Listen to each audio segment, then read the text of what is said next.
Salut à toi, dans ce premier tuto, je vais te montrer comment faire pour utiliser Elementor et faire des pages web responsives, c'est-à-dire qu'ils soient aussi bien adaptés avec ton téléphone portable, ta tablette et ton PC. C'est parti!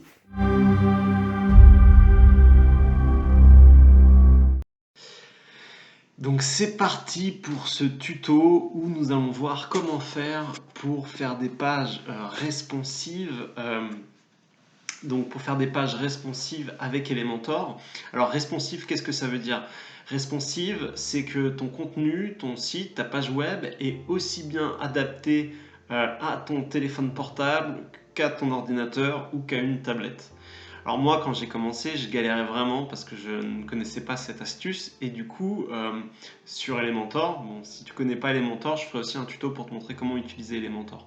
Sur Elementor, on peut visualiser comment va apparaître la page une fois que c'est terminé en format téléphone, PC et tablette. Et j'ai essayé de faire se matcher mes créations pour que ça rentre bien dans les trois en fait. Et je perdais beaucoup de temps. En plus, moi je suis quelqu'un de très créatif et j'étais à ce moment-là un peu bloqué dans ma création parce que forcément, pour que ça soit adapté sur le téléphone et sur ta page PC, forcément tu peux pas faire ce que tu veux. Et j'ai découvert comment faire pour que eh ben, tu puisses cacher en fait des éléments sur une des pages. Par exemple, sur ta page ordinateur qui va être diffusée sur le web ordinateur, tu peux cacher toute la partie qui sera téléphone et vice versa.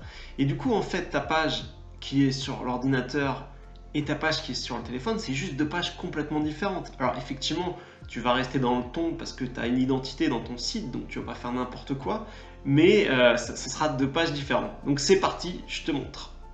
Et bah alors là, je suis sur mon bureau. Je vais prendre Mumbai Création 31. Voilà. C'est parti. Alors je me connecte. Voilà. Donc une fois que tu es sur ton bureau de, de WordPress, alors là je vais faire ça avec... je vais créer une page pour te montrer. Alors ajouter... Voilà, donc je vais l'appeler test responsive. Voilà. Donc modifier avec Elementor. Voilà. Publier. Donc voilà, donc une fois que tu es sur ta page de Elementor qui se présente comme ça, donc ça c'est mon en-tête, mon pied de page. Comment faire? Donc on va faire juste, je fais glisser un titre par exemple. Voilà, on va dire ma super page responsive. Voilà.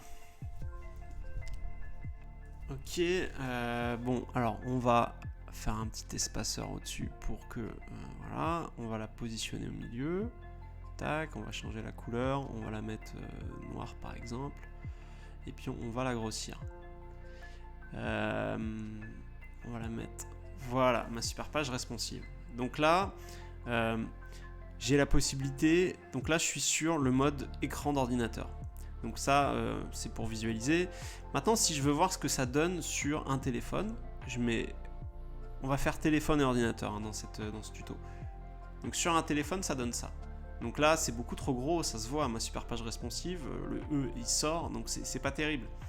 Donc le truc à faire, quand c'est comme ça, c'est que du coup, cette section, tu la sélectionnes, tu vas dans Avancer, tu vas dans Responsive, et à ce moment-là, tu as la possibilité de masquer ça. Et là, tu mets masqué sur mobile.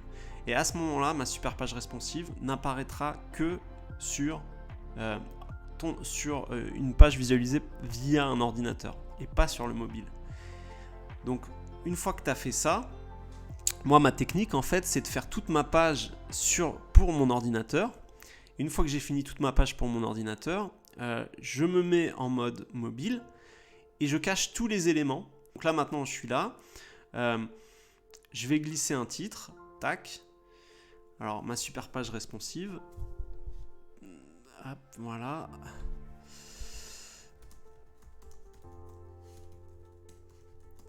Ok, je la remets au milieu. Cette fois-ci, je vais la mettre en XL parce qu'en triple XL, c'était trop gros pour le téléphone portable. Et je la mets en noir.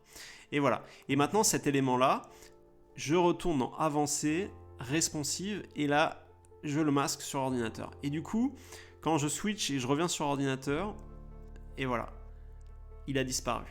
Alors ça, c'est ce qu'on voit au moment de la création sur Elementor. Maintenant, quand tu prévisualises, eh ben, tu te rendras compte que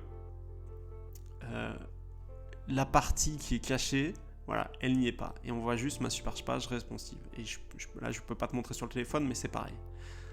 Voilà, j'espère que ce tuto t'aura plu, qu'il va t'aider à construire ton site internet et à ne pas avoir à t'embêter à faire en sorte que tes créations matchent avec un PC, une tablette et un téléphone. Maintenant, tu peux faire des pages sur mesure pour les 3 devises qui sont PC, ordinateur, tablette et téléphone. Voilà, moi au début je connaissais pas ce petit truc et quand j'ai découvert, ça m'a vraiment changé la vie, c'est vraiment hyper pratique.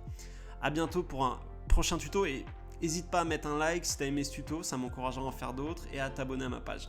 Allez, à bientôt!